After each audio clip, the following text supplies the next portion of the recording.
So then the king of Sodom tells Abram that he just wants his people back. The king of Sodom does. And that Abram can keep all the spoils, all the riches, all the things that were taken during these battles.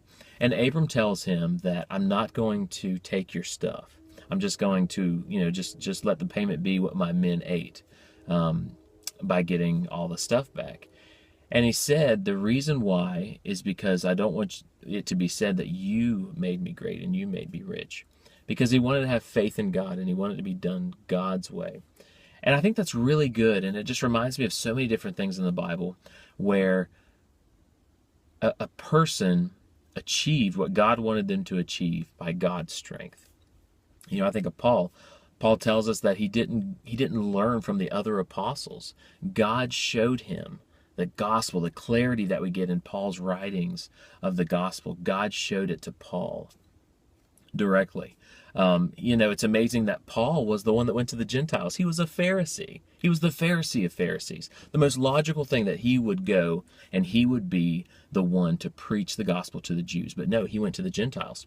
And God chose Peter to go to the Jews. And Peter was a fisherman, so he would have fit more for the Gentiles. So it's like God wants our lives and our destiny to come about in a way that it's obvious that it's him. And that's why Abram at this time still could not take the money from the king of Sodom. And his name is Bera. And like I said before, that means son of evil. So it also reminds me of just Satan trying to tempt Jesus into showing himself, throwing himself off the temple and allowing the angels to catch him so that he could really accomplish the leadership of the world Satan's way, in an easy way, in a shortcut. And a lot of times that's the deal. It's a shortcut.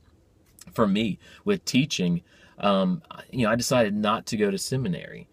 And one of my reasons why is I want people to know that you don't need a degree to understand the Bible. You just have to want to understand the Bible, and you have to seek, and you have to read on your own. And there's just so much.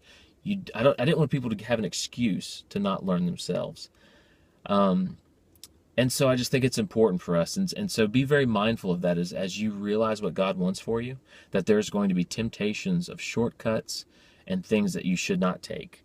And certainly, I love how James tells us when we ask for wisdom and believe, God will give us wisdom if we don't doubt. And just believe for wisdom on the steps to take and the direction to take as you go towards your destiny. And do not take shortcuts. Make sure you go the direction and the way God wants you to go that would give him the most glory.